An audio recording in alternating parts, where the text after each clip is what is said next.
What's up, y'all? Welcome to another episode of OC Opinions. Today we got a special guest, Mr. Dwight Mims. How you doing, Dwight? Yeah, I'm fine. Hey, everybody. How's everybody? Good. Thanks for having me here. Absolutely, Dwight. So, my name is Owen Adams. And I'm Connor McTighe. So let's jump right into it here, Mr. Dwight. So tell us a bit about what do you do and what is your profession? What's your experience in the music industry first? Oh, the crazy game we call the music industry. Well, years and years ago, I sang in this crazy rock band called Shroom back long ago in 19. And then I found out that you actually sometimes do a little bit better behind the scenes than in front of the scene. So I started doing publicity. Actually, my background, I worked in journalism and in public relations for a long time. And then a buddy of mine by the name of Marcus Johnson, who's big in jazz here in the DMV, Oh, yeah. asked me about helping him to do some publicity. And so I stumbled into this crazy world, and I got the opportunity to work with some cool folks like Nick Coleone, who's like debuting now at number 1, number 2 on the Billboard Jazz chart. And I got to work with Bobby Lyle, the legend, and I got to work with Yazara. And I've gotten to work with Patrick Cooper, and I've gotten to work with, who else? The Granger brothers, Gary and Greg Grangers, who are huge endorsees for Paul Reed Smith, of course. Wow. And as you know, those guys had their own band, Pockets, that was produced by Verdine White from Earth, Wind and Fire. And, you know, those guys also played with John Scofield and also with Acoustic Alchemy. And so it's been exciting. It's been some really... Yeah, that's quite a lot of accolades there. Yeah, I'm hearing a lot of jazz. I'm hearing some R&B, some funk, some different things. So what is it that you do exactly? So when you say you do PR, you do marketing. What is your step-by-step process? You're like you're a cog in the machine. How do you keep it moving? Well, when they come to me and they say, "Hey, I got a hot new artist for you. Let's make them famous."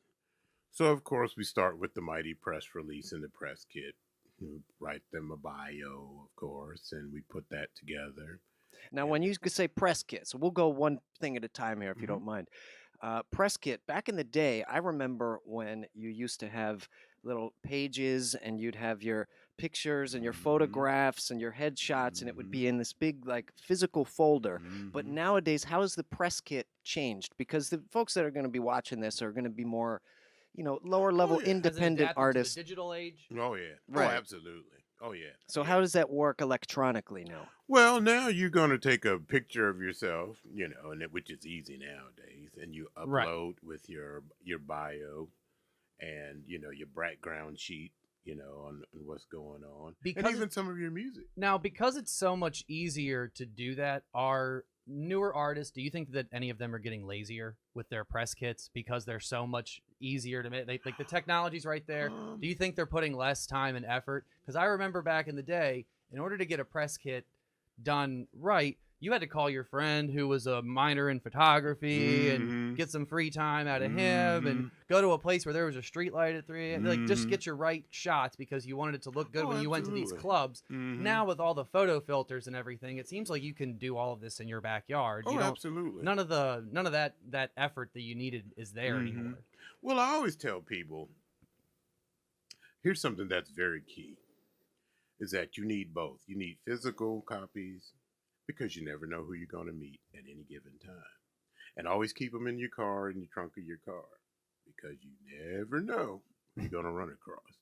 And then the other part of it is you can direct them to, your website or your Instagram page or Facebook. One of the death knells that I've seen for a lot of artists is that they think, "Oh, well, I'm cool. I'll just put it on Facebook and put it on Instagram." Right. No. That does not, I can say that from experience. Yeah, it does not work. You have to do the groundwork. You still have to do the traditional models. You still have to pound the pavement. You still have to know the people. You have to go to the regular radio stations still and develop relationships. You still have to do the internet-based radio stations. You still that is still mission critical. You have to do it all. So, what is it about the press kit, whether it's electronic or physical hard copy? Mhm. What is it that you would recommend? So, you have your picture, you have your bio there, but what can you do? Is there What if anything? the press kit says we're cooking with gas? Yeah, here? can you do something with it that makes it stand out from the crowd? Well, I always tell people that when you send it to, let's say you want to get on channel, if they're doing production on Channel 9 or Fox 5 in the Washington, D.C. metro area, for instance, Okay. I always tell people, look, whatever is gripping about your band, say it in the first paragraph. Mm. Producers are lazy.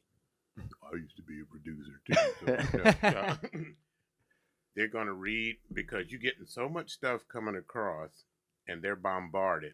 Yeah. They want to be able to go through this, and make a decision. Mm-hmm. After you call and say, hey, I just sent a press release over to you, I emailed it over to you, they're like, okay.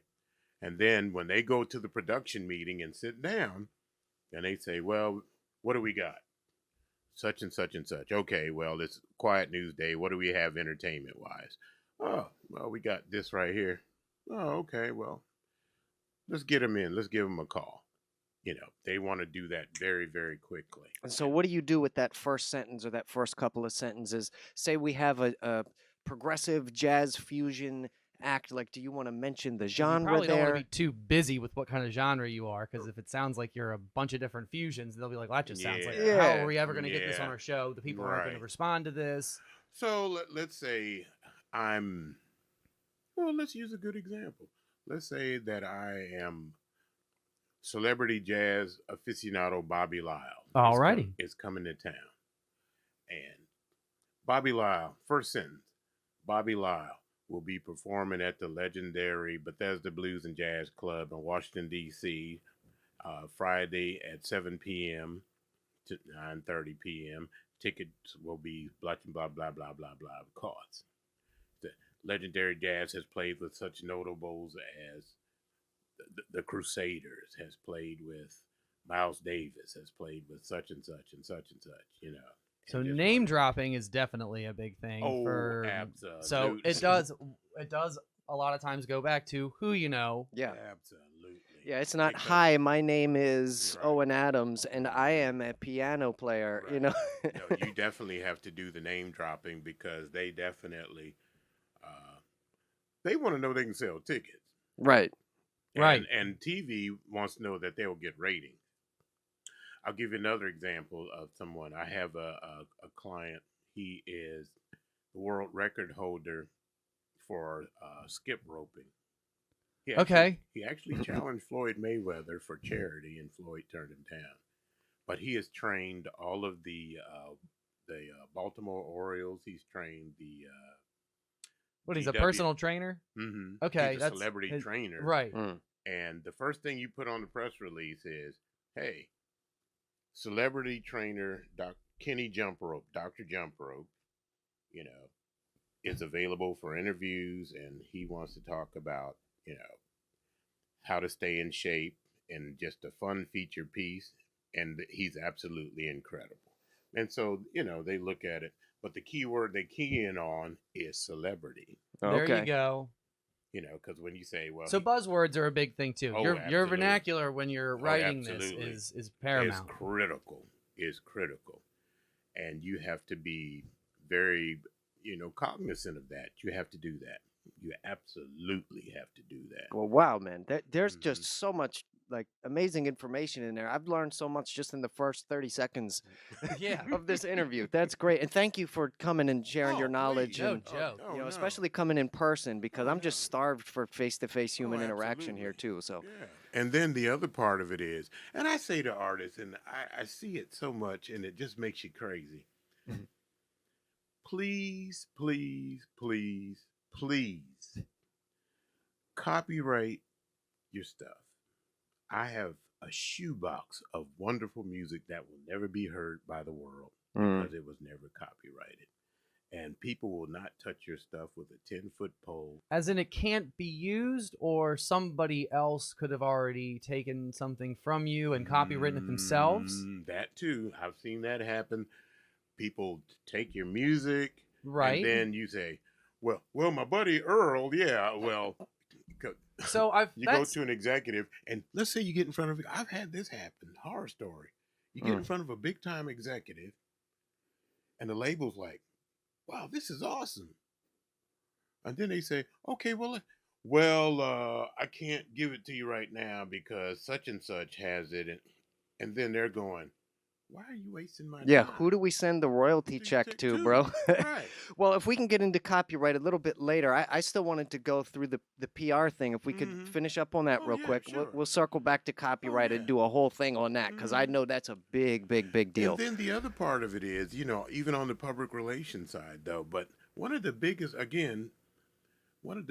misconceptions is that people have is that they think that they can just go to social media and put stuff out, and that's going to save your life. Think about it. Out of all the people of your peers that you know who might have a song posted on YouTube or on Twitter or on whatever, how many of them have really gotten any traction? Because if I am a executive, I'm not going to sit there and do all of the work to dig through millions and millions of songs to find the best stuff. There's too much out there. There's too much. It's impossible. So it's that old corny adage, but it's very true. If a tree falls in the forest, does it make a sound? And the answer is no, because there's nobody there to hear it. Right. And so it's the same type of thing. So I always tell people, do the traditional media, do billboard, do some of the local little additions, do the entertainment editors, the entertainment reporters, go to them, get to know them. And even if you don't do something, stay in their face, keep bugging them so that they know who you are. Yeah. That is mission critical. It's interesting that you say that, because Owen and I, in different projects, whether it was bands or even this podcast that we've done over the years, a lot of it has been, promotion. We've had to do our own promotions and stuff like that. And the one thing that I've always told Owen, he's always said, what's my secret for getting anybody? Honestly, I'm not even gonna lie.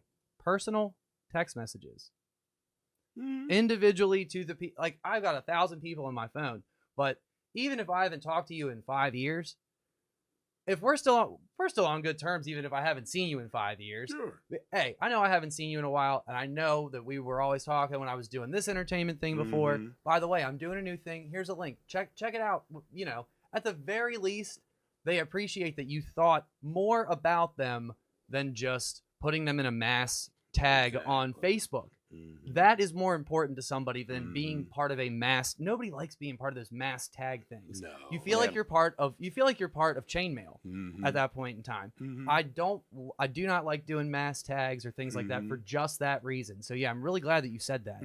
It sounds like both of you guys are saying this a similar thing as far as whether you're he's reaching talking about it on a much larger yeah, scale than whether I am, you're of course. well, exactly, whether you're reaching out to a radio station program director or a record label executive or A&R or a journalist of some sort. It seems like that same rule kind of applies, where it should be a face-to-face, more or less, individual relationship that you're cultivating, right?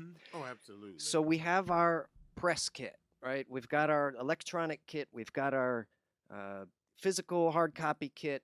We got our industry connections that we hit up on whatever, Facebook or Instagram, where we called the station, we called the place, and we've got the number. Where do we go from that point? Like you said, keep bugging them. Is there a point where that becomes too much? Is there anything else that you need to have all your ducks in a row before we move on to the actual music and the business of selling the records? Well, the funny part is, in tandem with that, book shows. Because as you're booking shows and you're sending them information and you're saying, hey, listen, I'm going to, we're performing at such and such and such. And they're looking at you over time. And then eventually you get a call. This is a little outside of the scope of the music, but I'm going to give an example of why I say that. Years ago, I did a PR campaign talking about responsible fatherhood to take poor fathers who had been disenfranchised from, young moms and reintegrating them into families. And we did that. And what was very, very interesting was I would send the information to reporters. And at first, they just were kind of like, okay, why do we care about this? They were like, But then it takes just one reporter to bite.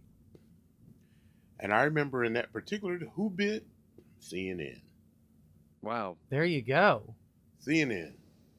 And I said, and I called the other ones back nonchalantly. Well, listen, I'm getting some good attention. I just talked to such over at CNN, and they're running a piece on this. And I thought I definitely wanted to keep you in the loop because, I didn't want you to be mad at me because I forgot about you. Right. And we're talking about this issue, And they were like, oh, send me the information. So that built up from CNN. I already did. Mm-hmm. So it went from CNN to C-SPAN to Fox to all of the majors, doing. And so it just explodes. You managed to get that project off the ground just because of that. Very interesting. Which is so weird that they would scoff at that at first because even from what you just told me about it, it sounds like a big humanitarian project that things like the news would love to cover stuff like that, Mm-hmm. But it was very interesting. So from that point, we were able to really garner it and get a lot of, then of course, our dear politicians jumped on. Right. Right. And they came in, and we had meetings with the Ways and Means committees, and we had all of these Capitol Hill meetings, after that. And then when old man Clinton was president, he used our language we said, well, we're going to fight for dad broke. I coined the frame, dad broke dad, because there's a difference between deadbeat and dad broke, as an example. Okay. And so he used our language, and we even had a kid sitting there at the State of the Union address that he pointed to. It culminated, to that level. Oh, man. And everybody and every foundation and everybody, jumped on the bandwagon. Wow. Yeah. So it steamrolls. And that's the same thing that you have to do even with your music. It's the same exact thing. You have to build the following and go. And I will say this, and this might be terrible to say, but speak your mind, man. That's what we like to hear. This is a free speech zone. Hear. Go ahead. Talent has nothing to do with it. I've heard people who I think personally sound like a hound dog on a tow truck getting bit by snapping turtles, but they know how to do the business, and they do the business part of it very well. Oh, there's a lot of those nowadays. Wow. Yeah. And they do the business part very well. That's funny. Mm-hmm. And because they do the business part very well, they get the top gigs, they do stuff, and you sit back and go, well, how the heck do they get it? Because they do the business. Yep. The way I say it is like this.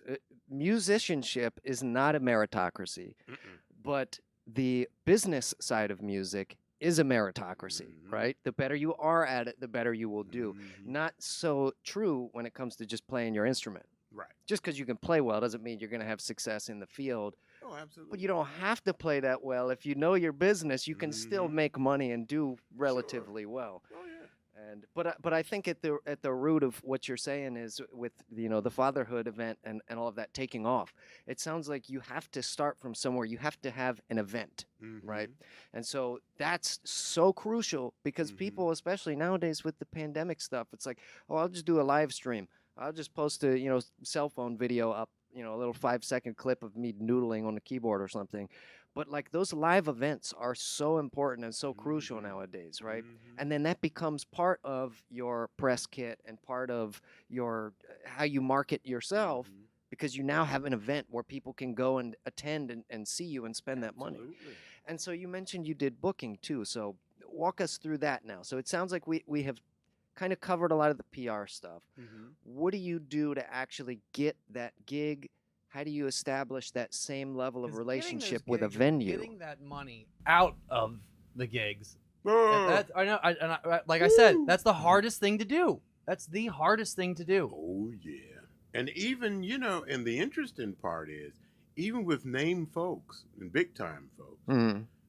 it can be daunting. It can be a real challenge because they come at you. Now, the promoter is his job to lowball you as much as possible. I mean, that's just Lowball the venue. Yeah, Right. they don't want to. They'll pay you as little as possible because what they're counting on is that you are so pressed to do the gig. Yeah. Oh, it's that- the promote to lowball the artist. The artist, Yes. correct? Yeah, Lowball to the lowball artist. the artist. So they're not, they're going to do anything. And unfortunately, you see so many markets where local artists will take whatever dollars they can get in the quote unquote name of, oh, I'm going to build it up later on. That can be a double-edged sword. It sounds like what you're saying is that for a lot of these local artists, there's a lot of money around them, but there's Mhm. not a lot of money that they themselves, as the artist, are necessarily collecting. Exactly. No, not at all. Because, I mean, think about it. I see, I get a lot of calls from a lot of folks who say, hey, Dwight, do you have a band that I can get for like $500? And I go, okay, how long are they going to play? 3 hours. We do that, right? We do that. We call Lou. Oh yeah, of Okay. course. Not for 3 hours. And they go, 3 hours. And Oh I my go, goodness. And I go, 3 Good hours? Lord. I said, We've done 3 that before, hours? though. We have done that before. And I said, that's a long time. That's a lot of music. And Yeah. that's a long time. And I remember in this particular instance, this was at a mall outside in the summer, and it was 90 degrees. Wow. And they wanted the band to be out there. And I thought, you can't come any higher than that. I said, because I know that you got the property manager to pay you a fee, Mm-hmm. and I know that fee was not low. Yeah. And they're, well, You have to catch them. It's almost Oh, like yeah. You have to know Yeah, you what got you have to- to know what kind of funds you they're have to working know with. your self-worth. Yeah, no, you absolutely do. And in some venues, particularly if they feel they have a name and have been established for a long time, they'll try all kind of stuff. I know of a venue. Well, we got tons of people who want to play here, and Right. Yeah, so what happens is that they go and they take advantage of you and say, well, okay, your first time in, we'll give you a try. Let's do a 50-50 split on the door. Now, you're thinking, oh, wow, that's really cool. Well, Is it though? they're getting food, they're getting the bar, and they're getting 50% of the folks that you're bringing in. Yeah. So, no, that's not cool. And I always tell artists, whenever possible, get a guarantee. Because you have to pay your band. You have to pay your band. So that's the in opposed to taking a split of the ticket sales, Mm-hmm. a guarantee. You're Of how much? talking about a rate. flat A rate. flat rate. Okay. Yeah, just tell them flat rate me, and because what you don't want to happen is that you don't want to be in a bad situation where you owe the band money and you have to come out of your pocket to make up the difference. Right. Right. Not fun. And I even know guys who say that as like it's a virtue or something. Like, Mhm. oh man, we didn't do that well, but I paid everybody out of my pocket. It's like that's not good. Why are you that's not bragging? Period. That's not Exactly. good business. Yeah, That's not smart business. it's really not. I mean, that's not smart business. And so you got to know your worth. Know your worth. And sometimes, and I say to people who say they want to be a booking agent or get into this game, look, you got to get your hands dirty. You got to pick up people at the airport. Mm. You got to carry instruments.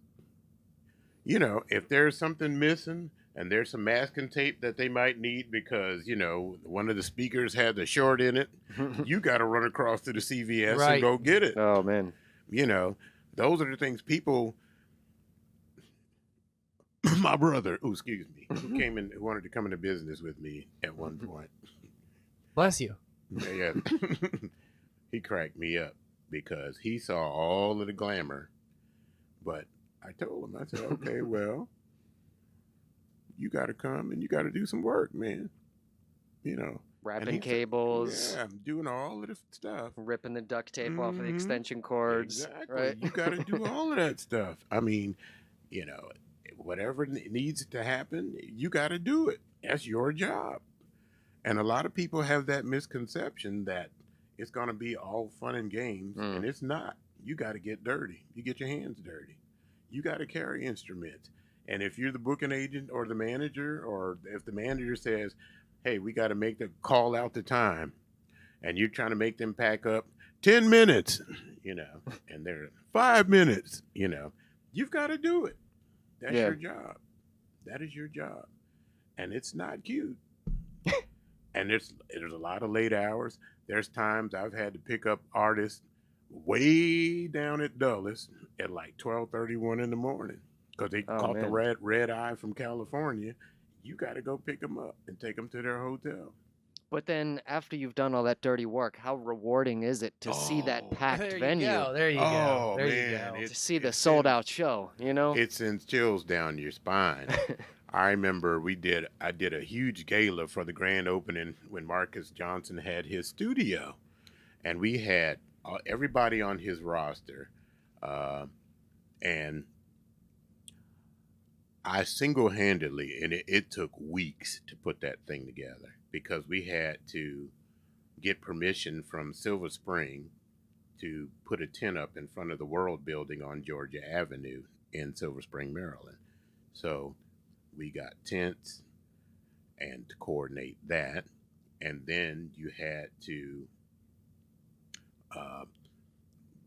work with them to bring the instruments down and the speakers, and because we had liquor at the affair, you get the special 1 day, liquor license, and then because we wanted the elected officials at the time to give them, proclamations. So I had to call the governor's office. Then I had to call the county council, get all those folks there. And then the county executive and call. I mean, that was work. You start early in the morning.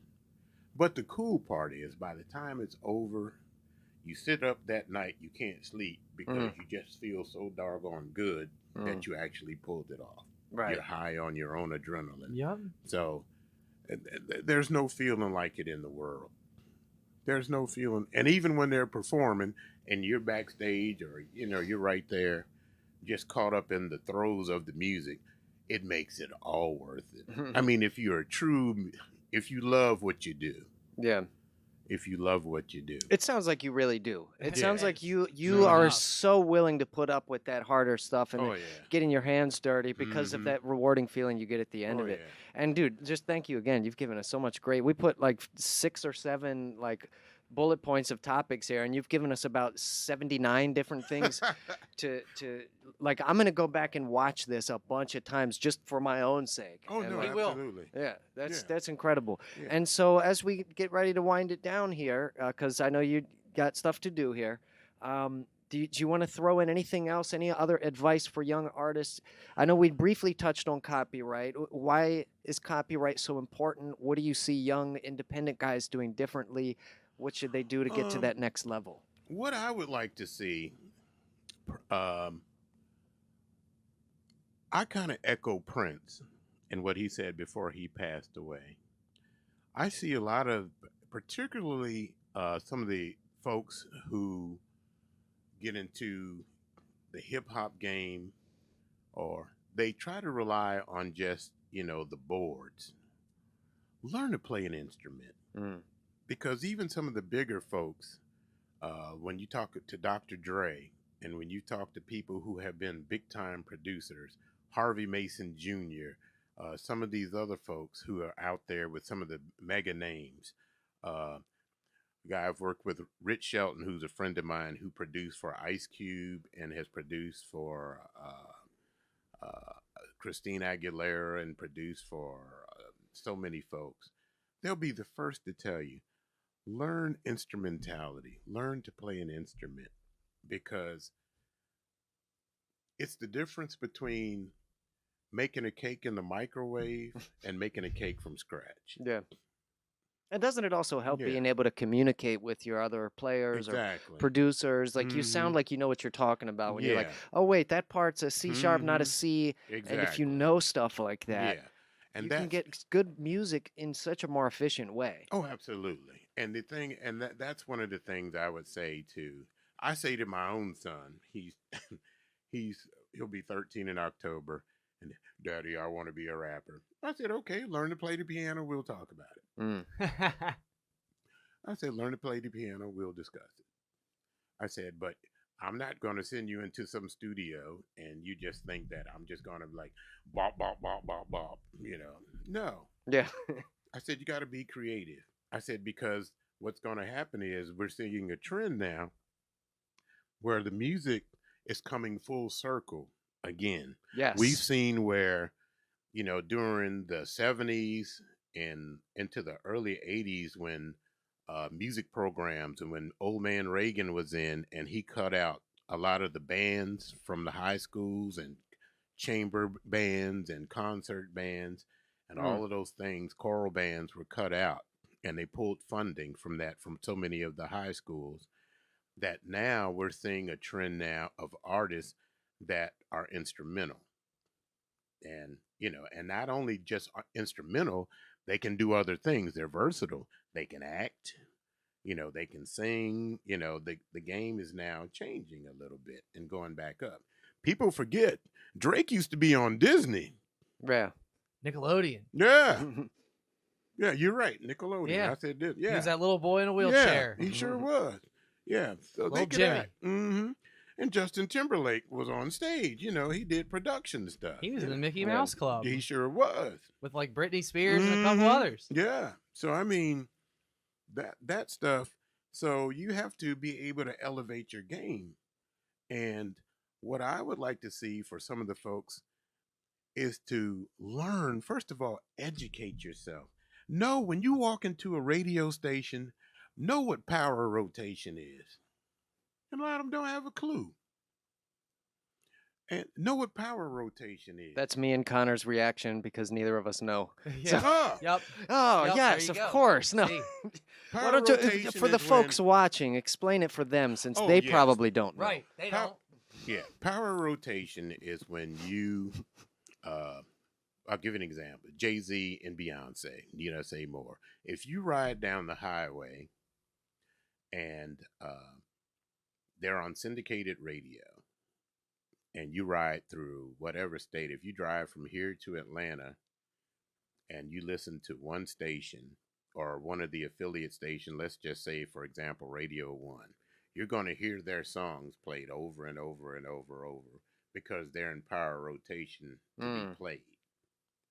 Now, if you are in a smaller market and you are on what's called an indicator station used to be WHUR, WHUR, what was so unique about them is that they would break music from up and coming artists. Yeah. Because you had, Avant, you had Raheem Devon, you had Angela Bofield, you had so many people that they would break new music on. And so other stations, when The Quiet Storm came out, for those of you who are listening who don't know what The Quiet Storm is, that was back in the 80s, 70s, 80s by Melvin, the late Melvin Lindsay, put out a show where he did just slow jams in the evenings and said, you know what, if I target the 30 to 60-year-olds who's got a date and, they want to snuggle up next to them, I can put on smooth type music and it just took on a life of its own. Mm-hmm. So they were an indicator station. Well, unfortunately, a lot of the indicator stations now are disappearing because of the corporations that run some of the Viacoms and, and some of the big stations, Tribune Broadcasting and some of the other ones are now taking over the game. And so it's unfortunate that it's very difficult now, unless you have a relationship with one of said station, to break new music now. It's very hard. And now they have big firms that will do it for all kinds of money for you, where you can go in. Broadcast architecture is probably one of the biggest that controls all of the music that you hear on the radio. Hmm. Mm-hmm. And so if Yeah. you're trying to like break a new artist, I don't know how much of that you've done. It sounds like you really only work Mhm. with the cream of the crop, but if Yeah, you I've were going to broken. do that, I've put out several. Yeah, I've broken. Like Patrick Cooper, I got him on HUR when WHUR when they first came. And was able to get him on, and I was able to get the late Earl Johnson Jr. He was, but in his case, it was different because he was music director for Shaka Khan and for Jeffrey Osborne, Right. and for so, they were like, oh well. and again, it goes back to it's all about Yeah. who you know, Exactly. right? Yeah, exactly. Just the relationships were already there. But even now, sometimes with some of the old established guys, it's getting tougher and tougher to get them in on rotation because the music has changed, and so you have to have those relationships and maintain those relationships wherever you can. Mhm. And so I would say to the young folks, do your homework. The biggest thing is, oh Lord, lest I forget. Pay attention, y'all. This is the most important thing I'm going to say to you. Get an attorney. Oh yes. Get an attorney, and not any old attorney.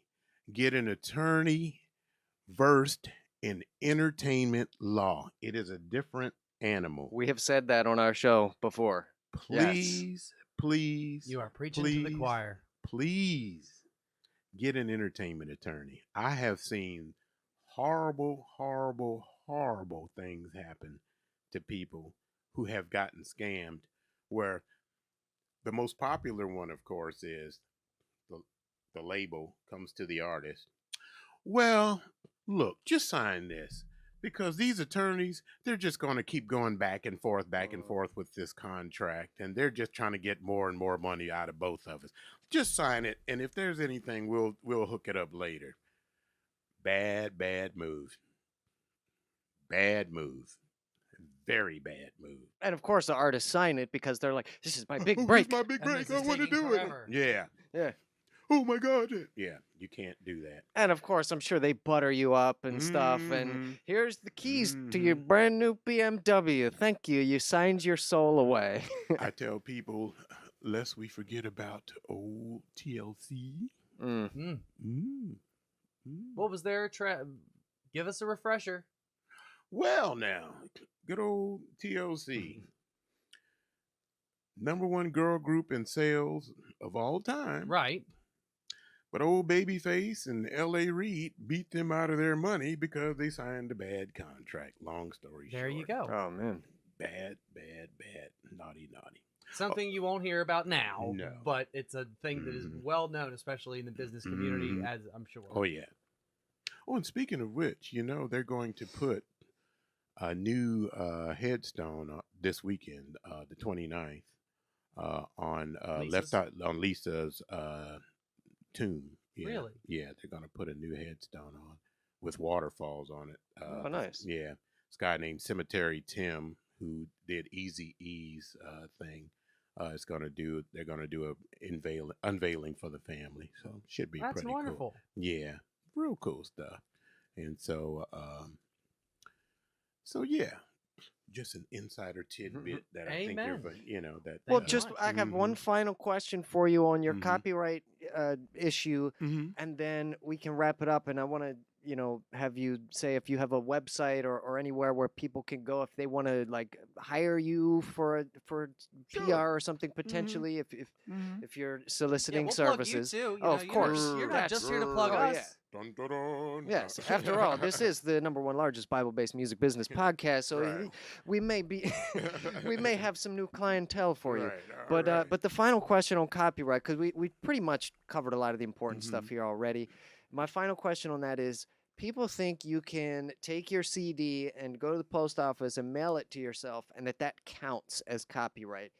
Does that actually count, in your opinion, or should you actually just go ahead, pay the fee, register the songs individually, and the album as a separate entity on copyright.gov? Like, what is up with the poor man's copyright? And can we put a fork in that and end that conspiracy theory, or I've, prove it true? Or validate it. Right. I've over the years, I've seen artists who've actually done that and won in court. Wow. But I would say do both, Okay. because again, music industry is one of the most bizarre industries to be in, because I've seen people do total deals on a handshake, Mm-hmm. and it's fine. And then I've seen other deals where, oh ho ho ho, it was ugly, you know. So my answer to that, yeah, it's feasible, but go to LOC, or for those of you who don't know, Library of Congress has a website where you can register your materials, be books or music, loc.gov, and go on and just follow the simple steps, and they walk you through copywriting your materials. Your copyright is, as I still believe, I don't think it's changed, is your lifetime plus 50. But copyright every year. Resubmit it. So, Resubmit it every so year. if you It's a have good a one, folks. catalog Yeah. of 100 albums, you'd Mhm. recommend people actually fill out a thing every year for that. Absolutely. Okay. Yes. But every year. Because if you ever, and I tell people, if you ever notice, if you ever look at any of the TV shows, they always update the copyright every year. There's a reason for that. 'Cause they don't want it to come on the open market and somebody to snatch it from them. Right. Yeah. Yeah. All right. Mhm. Yeah. And I have heard of that happening where people don't copyright, Mhm. their thing blows up, and they have absolutely no recourse. No recourse They're at like, all. but I made it on this date. It's Mhm. like, nope, sorry. Yeah. You don't And own there's it. no excuse. This isn't like in the 50s, when everybody was just getting, dogged out. I mean, back in the old days, I mean, look at all of those poor artists, Mm. that got just beat over the head and just snatched, like the Percy Sledge, and I could go on and on. Well, they and just on. made that movie on Netflix, Ma Yeah. Rainey's Black Bottom, where they were Yeah. talking. Right. Chadwick Yeah. Boseman's last flick. You're right. They touch on that specific Yeah. subject. Mhm. Very, Pay- that, not that's even what that paying whole the movie guy. is really Yeah, about. And he Yeah. wrote all those music, and they weren't even paying him. Yeah, wouldn't give it to him. Yeah. Yeah, it happens. That happens so much. I Don't mean, be a victim. no, please don't. But Please. so let's end it on a positive note then, because now, after watching this amazing interview, again, thank you, Mr. Dwight, for coming in, for sharing all of your great insights with us. Oh, it's I my have learned pleasure. so much in this last hour of yeah. podcast here, and I'm sure Connor has as well, and I'm sure you all have out there as well. So, go back and rewind and check out like all of this information and grind it into your That's head. the process. Yes, and then you won't end up like these guys that have been taken advantage of time and time Mhm. again over the years. Mhm. And so we can end it right there. And once again, thank you for coming through. Thanks for having me, guys. Yes. Thanks again, Dwight. And I also want to Yeah. remind you guys out there, if you want to see more content like this, make sure to hit that subscribe button and turn on the notification bell. Also, hit the like if you're feeling our threads this evening, and leave a comment. What do let us know your experience with doing your own booking, your own PR, your own marketing. Have you experienced any of this stuff? And let us know one thing that was awesome that you learned from Dwight Mims over here. And finally, share this video with all the music artists with all the promoters with all the producers and yeah, that pretty much covers it. There's a lot of stuff for you guys out there to do, a lot of homework for y'all. But anyway, this has been the OC. Oh wait, no. Where's your? Where can people reach you? Where can people contact you? Social media, any of that stuff? Hit me on my email. Is the best way, because I like to hit people. mimsmediagroup@gmail.com. All right, you hear Okay. that? Heard it here first. Mims, MIMSMEDIAGROUP @gmail.com. And again, Dwight Mims. And whatever you guys need, I'm not one of those folks, because one thing that bothers me is when I see people get stingy with information. That really bugs me, because people helped me to get where I am, and you need to help people. Too right. Well, that's incredible. Is it okay if I put that in the description of the video? Or do you want me? Absolutely. All right. Indubitably. Indubitably. They know me. That's my word. Indubitably. It is, guys. Awesome. Well, thank you all for tuning in and joining us this evening. This has been the OC Podcast. And we're signing out.